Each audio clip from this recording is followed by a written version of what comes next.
kita semua. Ada ini nih. Saya bukan duduk ya. Ya, sekaligus juga asli orang Papua lah, katakan begitu, berlama di Papua, meresponi dari penembakan Pendeta Yeremia ini seperti apa sebenarnya sikap dari PPHK sendiri? Baik, terima kasih Pak Yusuf dan teman-teman dari Pewarna. Ya, Pertama-tama tentu kita sangat mengecam tindakan tersebut ya. karena Indonesia itu negara hukum.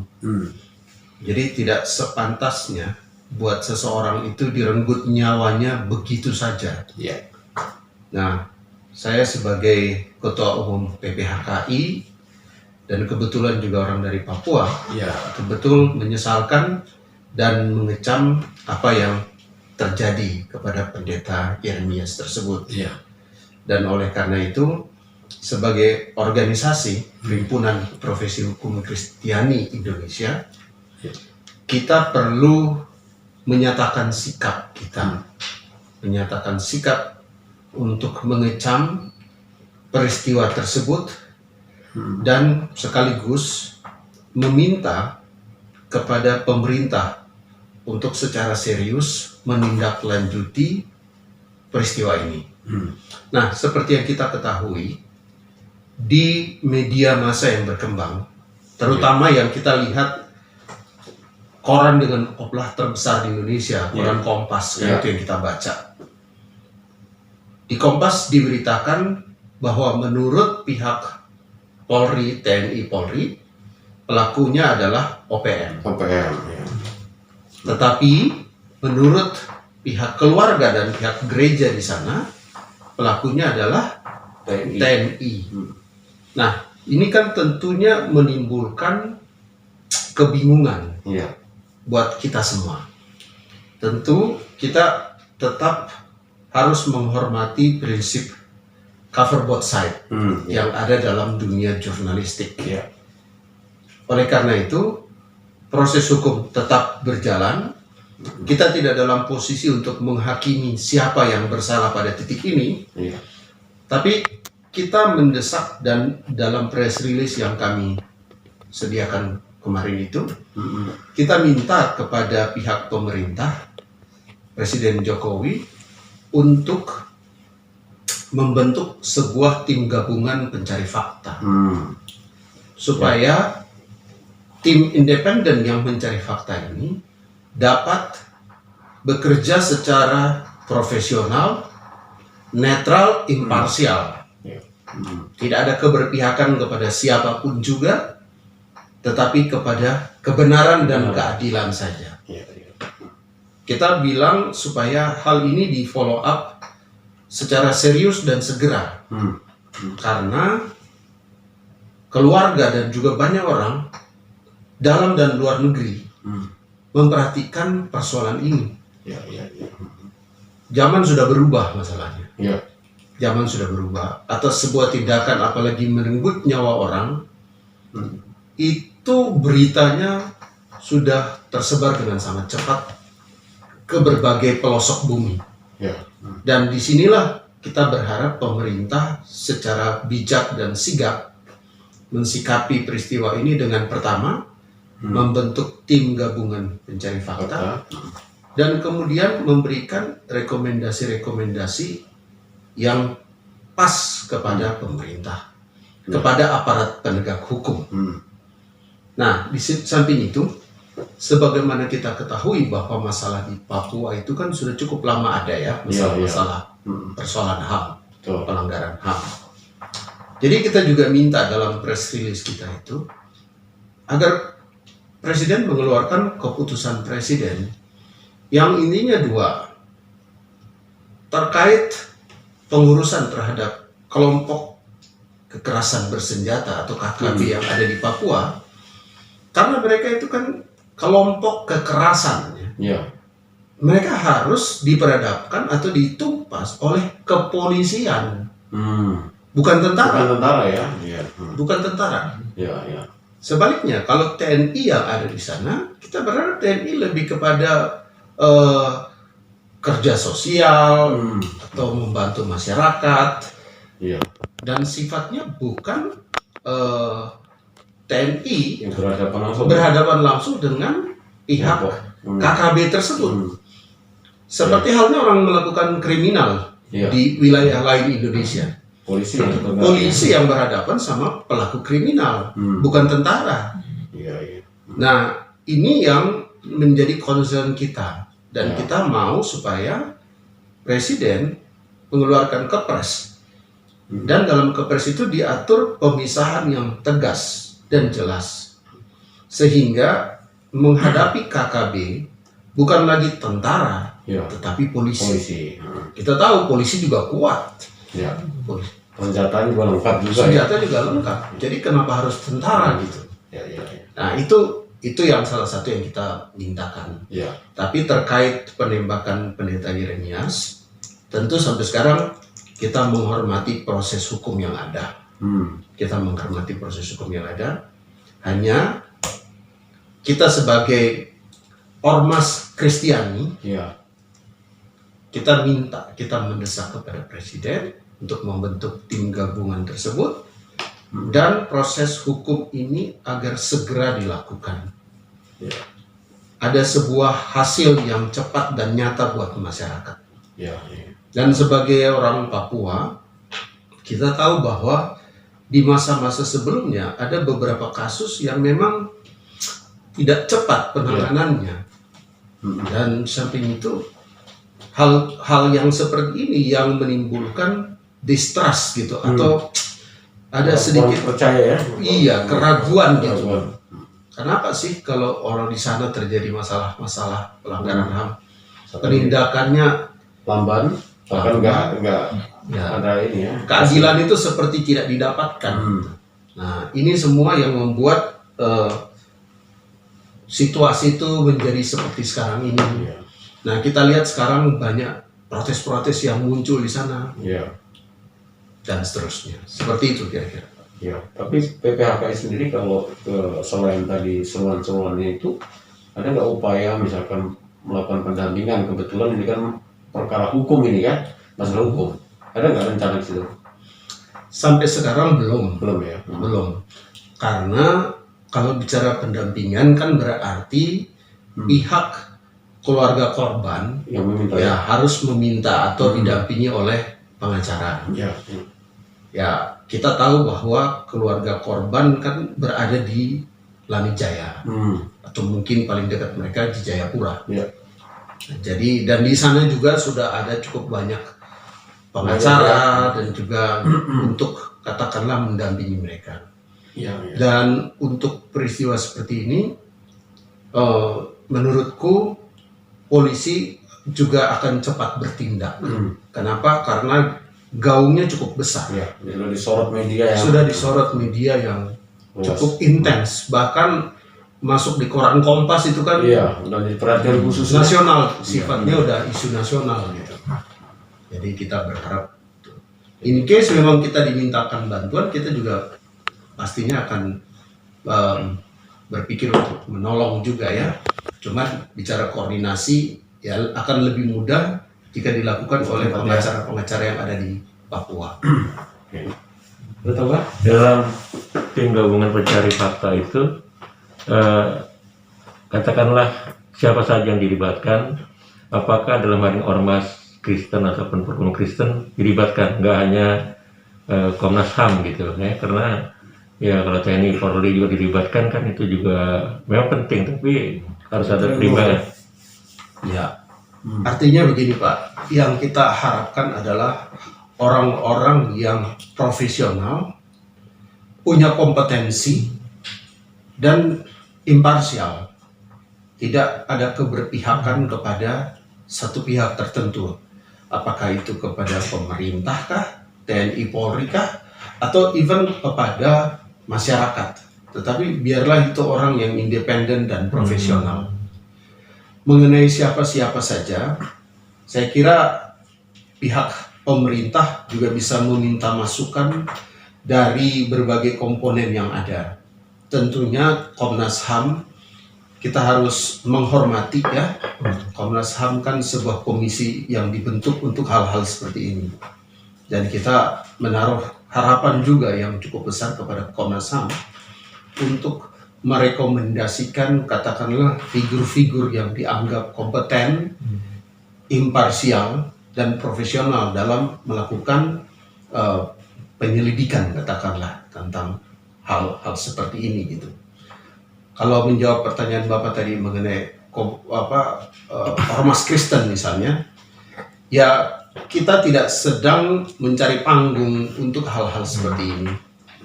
Kita hanya minta keadilan itu ditegakkan dengan segera. Bahwa siapa yang berkompeten menurut kami, Komnas HAM itu bisa menilainya. Atau dari pihak Menko Polhukam pun bisa menilainya siapa pihak yang punya kompetensi untuk dilibatkan sebagai anggota tim pencari fakta tersebut. Dalam peristiwa tahun 98 itu yang ditunjuk pemerintah adalah tim pencari fakta dalam Komnas HAM. Tapi hasilnya juga tidak signifikan, siapa pelaku sebenarnya tidak ada. Apakah Abang punya catatan gitu, harus seperti apa gitu, jangan terulang lagi seperti peristiwa tahun 98 ketika diduga pelakunya itu adalah TNI Polri. Apa jawaban? Baik, tentu yang diharapkan masyarakat sekarang ini adalah, terutama orang di Papua, kasus seperti ini jangan diperlakukan biasa-biasa saja. Artinya, ya penyelidikan dan penyidikan dilakukan semata-mata oleh Polri dengan prosedur normal yang seperti biasa. Itu satu yang dikehendaki oleh masyarakat. Oleh karena itu, kita bicara tentang pembentukan tim gabungan pencari fakta itu. Nah, kalau kita berkaca kepada pengalaman dulu di mana hasilnya pun tidak menggembirakan dari tim yang seperti itu.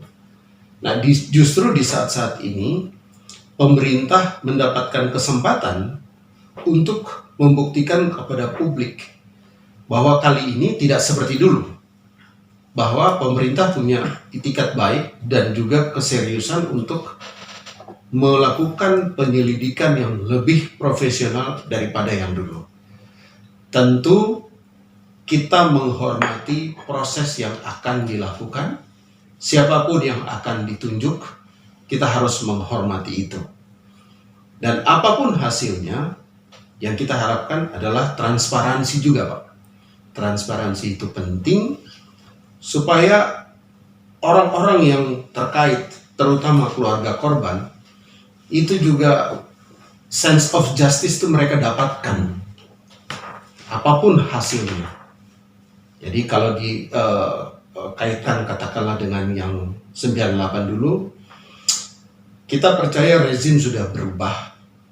Kita menaruh harapan besar kepada Presiden Jokowi dan jajarannya yang kita harap. Dan kita tahu sendiri bahwa Presiden Jokowi sudah cukup memperhatikan Papua dengan pembangunan-pembangunan yang dilakukannya ya. Kita berharap treatment kali ini berbeda dengan yang tahun 98. Sehingga hasil yang akan kita dapatkan nanti bisa mendekati rasa keadilan yang kita cari. Begitu Pak. Oke. Dan satu lagi, dalam penyelidikan ini katakanlah apakah setuju atau tidak kalau melibatkan pihak asing di dalamnya? Katakanlah PBB perwakilannya. Oke. Menurut hemat kami, orang di Indonesia pun juga banyak kok yang punya kompetensi untuk melakukan penyelidikan seperti ini. Dan ini adalah persoalan nasional bangsa Indonesia. Jadi menurut hemat kami, ada orang-orang yang berkompeten, ada orang-orang yang netral, yang imparsial di Indonesia ini untuk melakukan penyelidikan. Jadi biarlah orang Indonesia mengurus masalah orang Indonesia. Oke, Saya kira mantap. begitu. Terima kasih. Terima kasih Pak Sekum yang terhormat dan semua Bapak dan Ibu, juga untuk semua media. Peristiwa ini cukup membumi ya, dan saya rasa ini banyak sudah kita tahu, tapi saya mungkin mau sampaikan kronologis. Peristiwa ini terjadi itu pada hari Sabtu. Jadi sebelum hari Sabtu itu hari Jumat, hari Kamis kan ada peristiwa di mana seorang anggota TNI itu dibacok, senjatanya dibawa lari. Berdasarkan itu maka hari Jumat itu terjadi penyisiran oleh TNI. Mereka cari dan nggak ketemu. Katanya menurut informasi tidak ada jejak. Jadi ada semacam kecurigaan terhadap warga kami yang ada di Hitadipa. Itu di sana banyak beberapa pendeta dan masyarakat di sana. Nah, hari Sabtu itu Bapak almarhum, Bapak Yeremia Sanambani dan istrinya, karena memang mereka adalah orang kampung dan dia sebagai tokoh pendeta di sana yang sudah cukup lama dalam pelayanan Tuhan, sudah puluhan tahun. Umurnya mendekati 70 tahun. Dan dia di sana sebagai tokoh dengan beberapa jabatan, fungsi dalam gereja, dia sebagai ketua sekolah Alkitab kami yang ada di sana. Dia juga sebagai penterjemah dari Alkitab bahasa Moni. Jadi ada beberapa hal yang melekat pada dia. Dia juga sebagai tokoh juga yang dihormati dan dihargai secara khusus di Intan Jaya dan lebih khusus untuk ke daerah Hitadipa.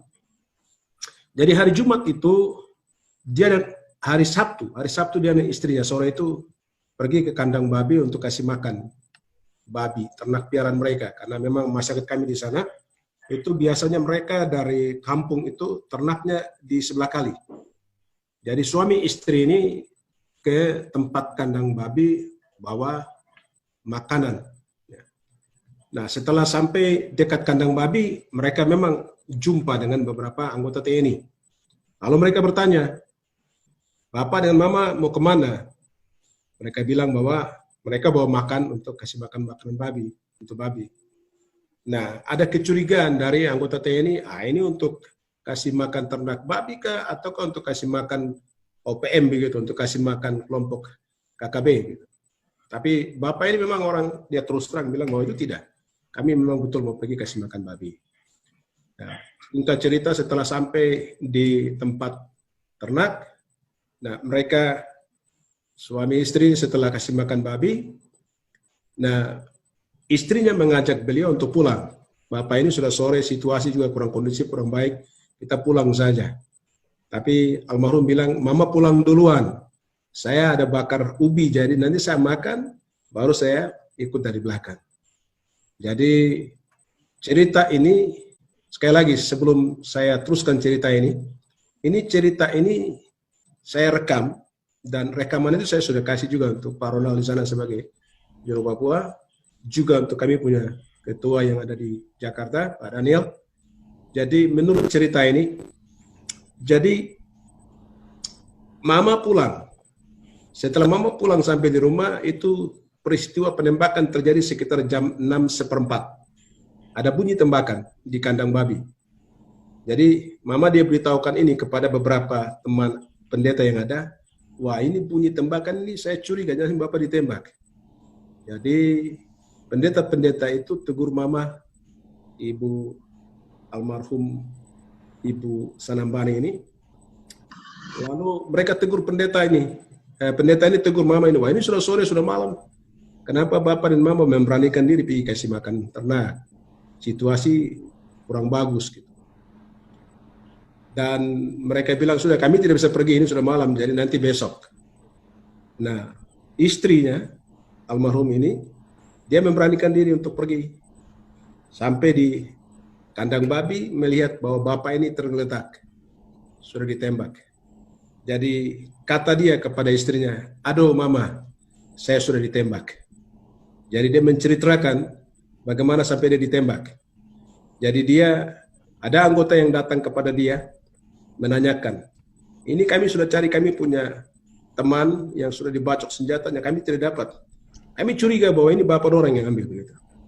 Ceritanya seperti itu. Lalu dia sampaikan, wah saya ini orang baik-baik, saya tidak buat seperti itu. Dan katanya, dia coba mengangkat tangan, bahwa dia tidak melakukan itu. Dan pada saat itu, dia ditembak di bahu. Saya belum tahu apakah bahu kiri atau bahu kanan, tapi ceritanya seperti itu. Lalu Mama marah-marah.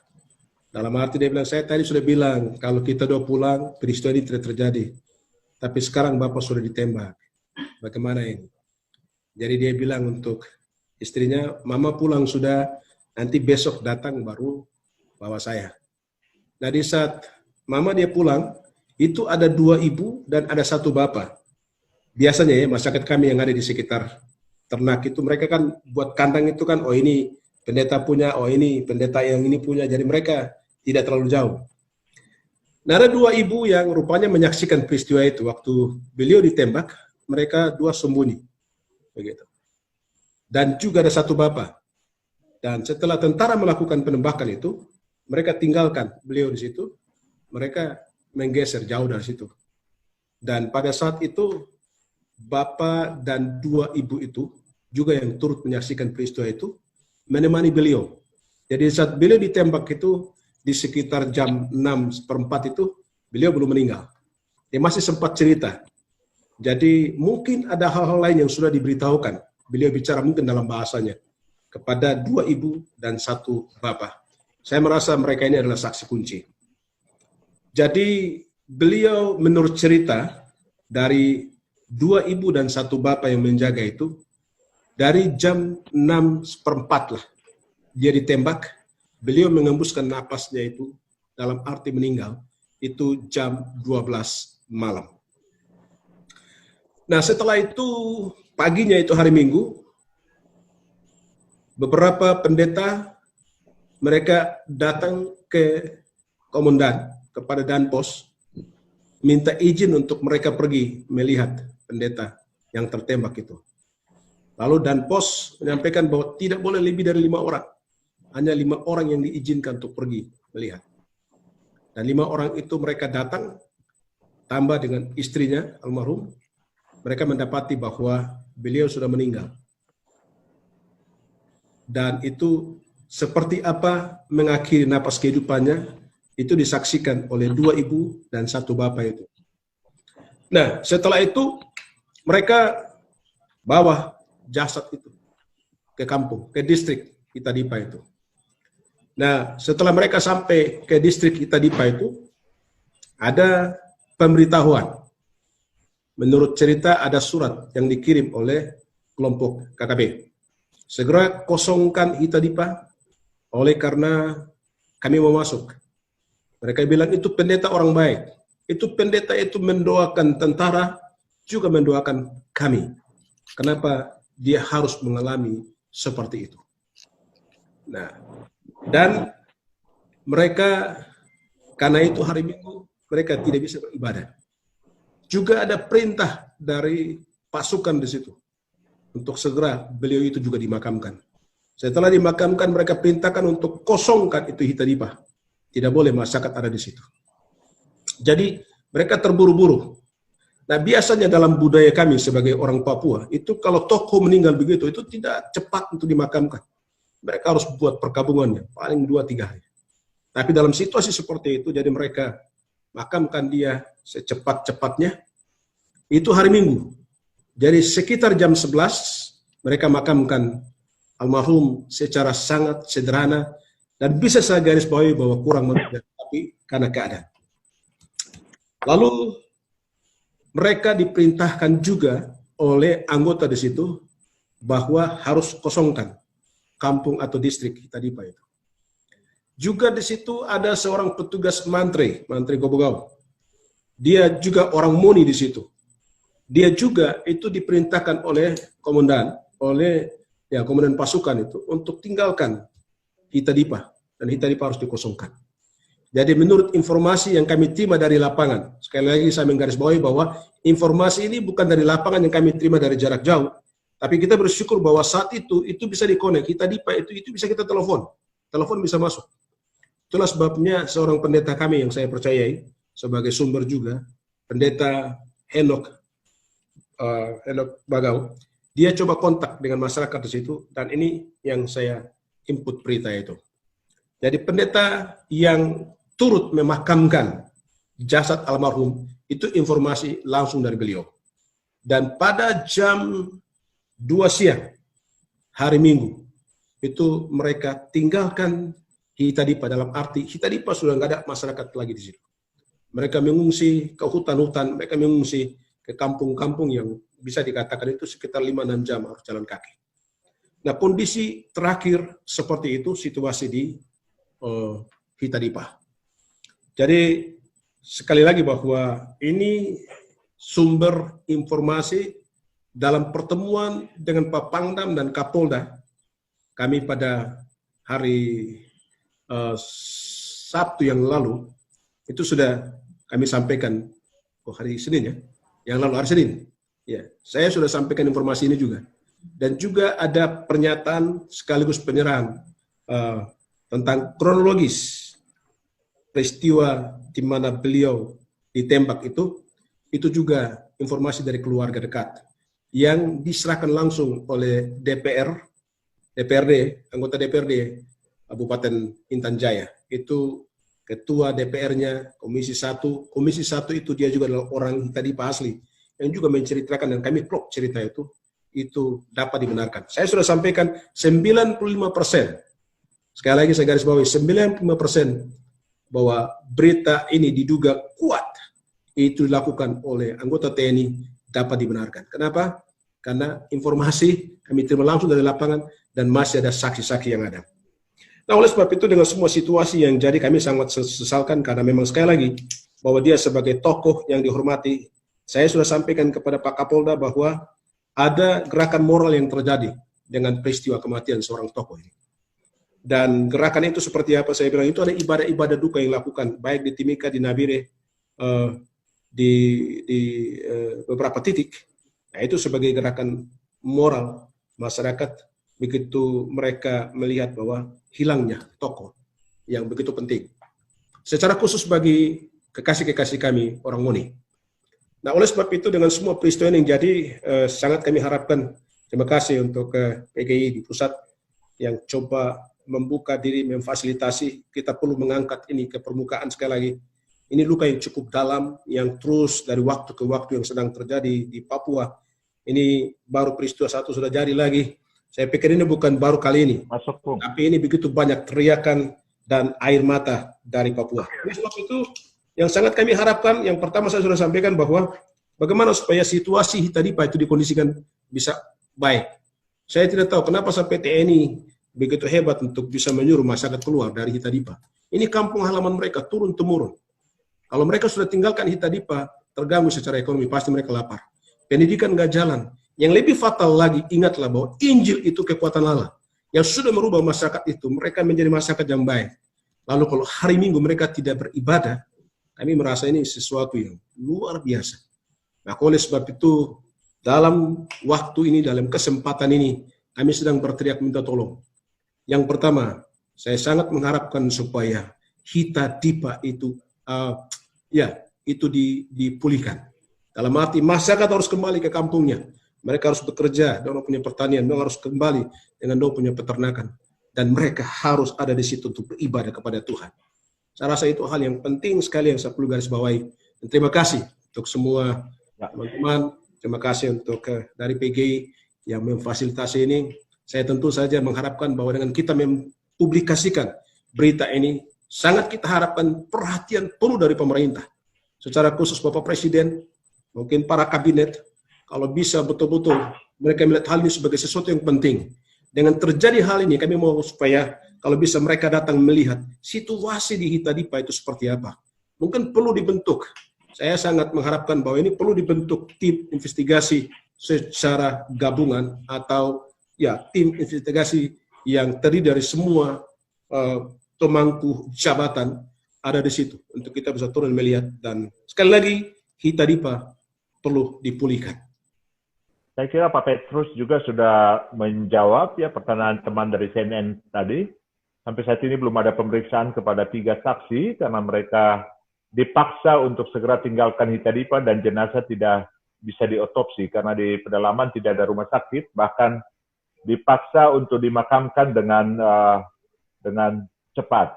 Ya, mungkin Pak Petrus, bagaimana dengan perlindungan saksi kalau itu belum diperiksa terkait dengan kondisi ini? Silakan Pak Petrus. Ya, terima kasih. Saksi itu mereka tidak ada di tempat ya. karena situasi dalam kondisi seperti itu, mereka disuruh keluar dari Hitadipa. Nah, sampai dengan kemarin saya masih komunikasi, saksi pertama kalau saya bisa sebutkan itu istri dari almarhum, itu dia ke kampungnya, dari Hitadipa itu dia ada kampungnya. Jadi dia mengungsi ke kampungnya di sana untuk ya buat acara duka begitu dengan keluarga. Terus saksi dari 2 ibu dan 1 bapak ini mereka mengungsi ke kampung-kampung sekitar. Saya belum tahu itu mereka ke kampung mana. Dan mereka pada situasi seperti ini memang mereka sangat takut. Jadi mereka itu tidak mungkin polisi bisa ketemu mereka kalau tanpa disertai dengan keluarga dekat gitu. Jadi mereka mengungsi ke tempat yang jauh, ke kampung-kampung yang jauh. Dan mungkin karena situasi seperti itu mereka dalam keadaan takut. Jadi untuk ketemu mereka sampai hari ini itu masih sangat susah seperti itu. Kecuali yang saya tadi bilang, harus keluarga dekat sendiri. Dan bagaimana untuk kita ada jembatan untuk menghubungi mereka, sehingga kita bisa dapatkan mereka. Salah satu saksi juga yang keluar terakhir dari Hitadipa itu adalah petugas kesehatan. Jadi saya pikir secara terpelajar. Nah, mungkin satu hal yang saya ingin sampaikan buat teman-teman wartawan supaya mengerti, ini bapak dan ibu kami yang ada mereka yang jadi saksi itu, saya mau katakan bahwa mereka itu orang yang tidak sekolah. Sehingga untuk komunikasi dengan mereka itu harus dengan bahasa gitu loh. Jadi ini situasi kami secara khusus untuk pedalaman ya, Hitadipa. Jadi supaya teman-teman media bisa mengerti bahwa kita sedang berhadapan dengan satu kondisi masyarakat kami yang dari sisi pendidikan itu mereka sangat jauh sekali. Sehingga ini juga mempengaruhi hubungan-hubungan. Maksudnya kalau mereka dimintai keterangan seperti apa jadi saksi, itu tidak mungkin mereka akan menjawab dalam bahasa Indonesia. Jadi perlu penengah, perlu orang yang bisa mengkomunikasikan itu ialah keluarga sendiri dengan bahasa Muni.